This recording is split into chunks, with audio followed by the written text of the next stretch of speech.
Ahoj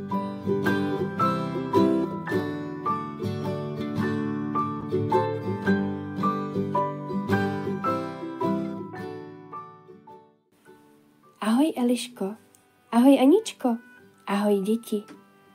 A také ahoj maminky a tatínkové, babičky a dědečkové. Vítám vás u mé nové pohádky, která bude úplně jiná. Bude totiž finanční, ale také se o ní zasmějete. Jmenuje se Lehkomyslná Zuzka aneb Co je to rozpočet. Ten týden utekl zase jako voda. Povzdechl si myšák Pepa, když dorazil domů z práce. Ještě ani nestihl zalézt do své díry, vyhrabané v kořenech starého dubu, když ze skuliny mezi kameny, ležícími nedaleko, vykoukla jiná myšička. Zuzka. Její kulatá očka zazářila, když spatřila souseda. A ač měla naspěch, protože se chystala vyrazit s kamarádkami za zábavou, přece jen se zastavila, aby s Pepou prohodila pár slov. Ahoj Pepo, co to máš? Dostal jsi výplatu? Zeptala se ho zvědavě. Pepa mrknul na Zuzku, souhlasně přikývl a položil na zem velkou, hnědou a docela těžkou papírovou krabici. Jo, odpověděl. Dostal jsem výplatu. To víš, blíží se zima, tak pomáhám Křečkovi Ctiborovi shromažďovat zásoby na zimu. Je už starý, kosti ho bolí a sám by to nezvládl. Za to mi ale každý týden dává odměnu. Obilná zrnka a slunečnicová semínka. A já tak nemusím sám obstarávat potravu. To já zase začala chodit do práce k Sislovi, chlubila se Zuzka. A dnes jsem si domů přinesla také výslužku. Úplně první. Už se těším, jak se rozšoupnu. Nechci zítra s rodinkou přijít.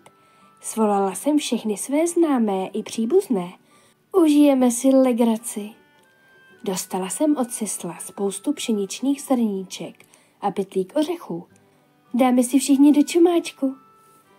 Pepa se zadíval na Zuzku a zvědavě se zeptal. Ty jsi dostala první výplatu a chceš ji hned celou rozházet? A co pak budeš dělat? Jak, co dělat? Zeptala se nechápavě Zuzka. Však ono mi něco zbyde, neboj se. No jen, aby si zas neběhala k nám a nežebrala o kus chleba. Zašklebil se na sousedku Pepa. Nepočítej, že ti tentokrát něco dáme, když už máš konečně práci. Ale prosím tě, ohrnula Zuzka nos. Já to zvládnu. Další výplatu budu mít už za týden. No, ale řeknu ti, to je paráda. Nebudu se muset honit za potravou. Však jsem kolikrát měla hlad, když jsem nic nesehnala. Hlavně v zimě, když byl všude sníh. To bylo na draka. No a teď se nebudu muset o nic starat. Od Sisla budu mít všeho dost. I přes tu zimu. Pepa, který se už chystal vklouznout do své myší díry, vyprskl překvapením. Co? Přes zimu? Ty nevíš, že Sislové v zimě spí? Ten tě potřebovat nebude? Cože? Vyjekla překvapeně Zuzka. Ne, no to ne, posmutnila. Co mám dělat? Zeptala se prosebně souseda. No, do nástupu zimy je ještě čas. Můžeš se na to přichystat. Měla by sis připravit nějaký rozpočet. Tak, jako máme my.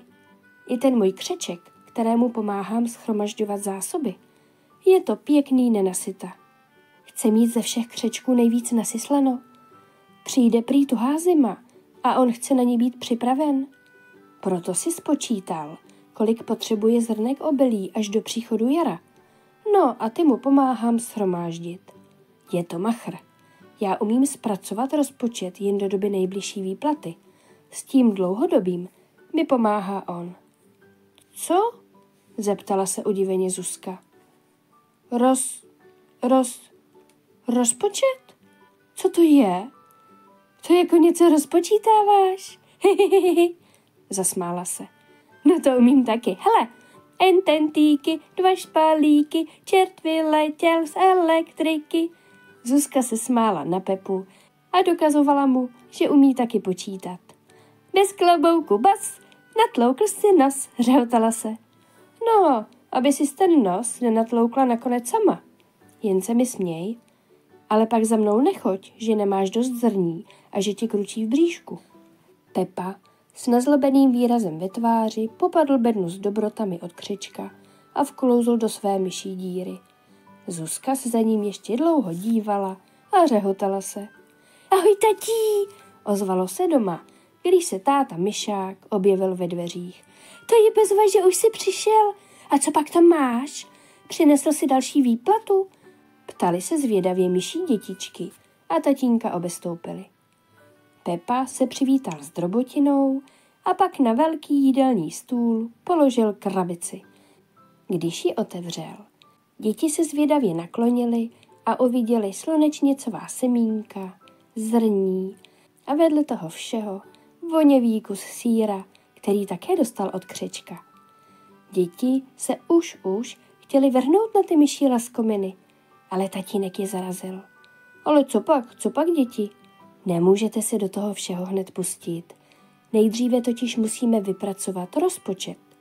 Jak vás znám, tak byste se na to všechno vrhli a snědli toho až moc, že by vás pak akorát bolela bříška. No a baštit takhle každý den, tak by nám ty zásoby ani nevystačily do příští výplaty. Takže zadržte, musíme to nejdřív rozplánovat. V tu chvíli se ve dveřích kuchyně objevila máma Myšáková. Jako na každý pátek, tak i tento měla už pro tátu Myšáka přichystané krabičky, protože s nimi bylo plánování přeci jen jednodušší. Spolu s tátou je rozdělili na stůl a dětem vysvětlovali. Tak, myšičky naše, teď se pečlivě dívejte. Máme tu hromadu zrní, slunečnicových semínek a kus sýra. Nejdřív musíme ze zrní odebrat jeden plný hrníček, který dlužíme ve verce Bětce. Půjčila nám jej na oslavu tatínkových narozenin. A stejně tak musíme co nejdřív vrátit strejdovi Míšovi kousek sýra, který nám také na tu oslavu zapůjčil. Přišli k nám totiž naši vzdálení příbuzní z města, se kterými jsme nepočítali, a tak jsme na tu hostinu neměli připraveno dost zásob. Tatínek ukrojil kousek sýra a dal jej mamince. Pak vzal hrnek na čaj a nabral do něj zrní, které si maminka rovněž převzala. Tak, děti, a teď nastává to pravé plánování. Pousmál se myšák Pepa, zastříhal ušima a přichystal si krabičky, které mu maminka přinesla. Bylo jich 8. Tatí, hehe, vyhle neumíte počítat. Ty krabiček je 8, ne 7, jako 7 dní do další výslužky. Zasmál se Kuba, malý chytrý myší klouček. Tatínek na něj mrkl a pochválil ho. Jsi všímavý, Kubíku, a chytrý. Jen chvilku počkej a uvidíš, proč jich je víc. Myšák Pepa pohladil Kubu po jeho chlupatých ouškách a pak začal přerovnávat krabičky na stole.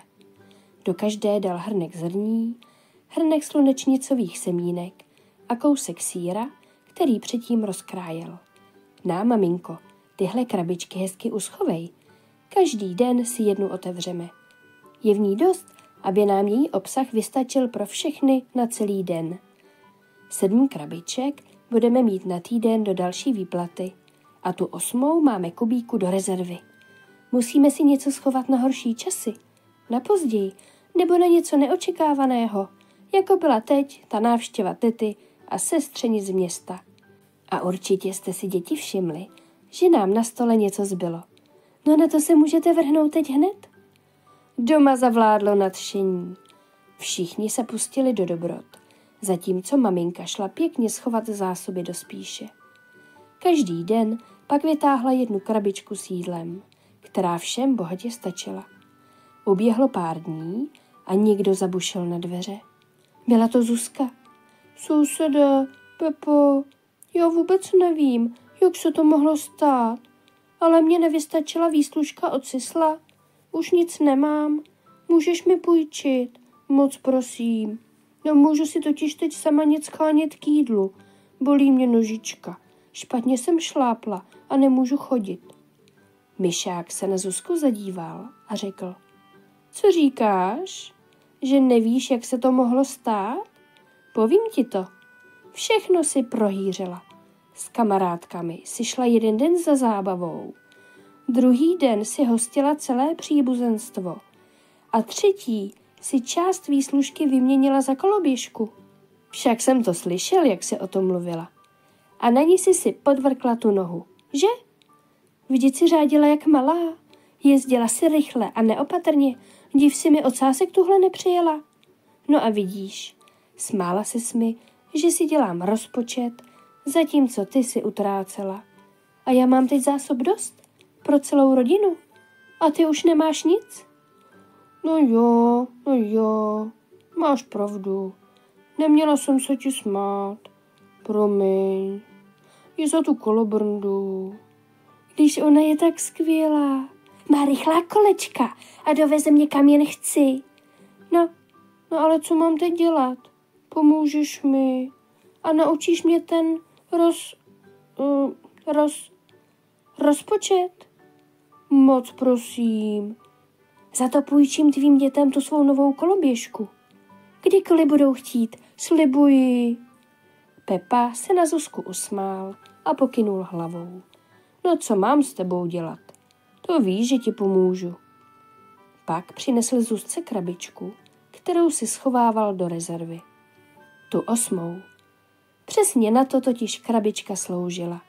Tedy na nečekané výdaje. Tady máš, řekl. Je to krabička pro naši celou rodinu na jeden den. Tobě samotné vystačí na dnů několik. Vysvětlím ti na ní, jak rozpočet funguje. Zuzka se podrbala za uchem a celá natěšená čekala, co se dozví. Říkala si, že když to zvládl on, že ona musí také. Pepa byla rád, že si snad Zuzka dá konečně říct a něco se přiučí. Podívej, řekl. Je to jednoduché. Musíš si zkrátka rozpočítat tu výplatu na dobu, než dostaneš další. Koukej. Pepa vyndal z krabičky voněvý sýr. Voněvý sýr, slunečnicová semínka a zrní rozdělíme na 3 díly, protože ti do výplaty zbývají 3 dny. Máš tedy 3 díly sýra, 3 díly zrní a 3 díly slunečnicových semínek. Přesně tohle ti vystačí do výplaty.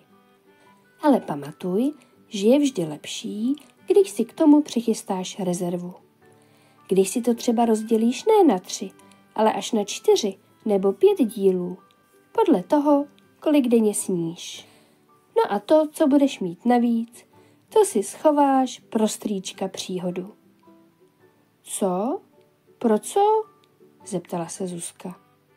Ale, no zkrátka pro nenadálé události, jako teď. Podívej, máš bolavou nožičku a nemůžeš pracovat. Chápeš? Jo, přikývla Zuzka a Pepa pokračoval. A protože vím, že dlužíš pytlík zrní své sestřenici, měla bys ještě být schopná jí z výplaty alespoň část vrátit. No, nebo ti tam naskáčou úroky. Co? Podívala se zase Zuzka a kroutila nad tím vším hlavou. Úroky, řekl táta Myšák a plácl se do čela. No to ti radši vysvětlím někdy jindy. Povzdechl si a podíval se na Zuzku. A na vysmátou, lehkomyslnou sousedku vyplázl jazyk. Každý týden dávám novou pohádku. Přihlašte se k odběru.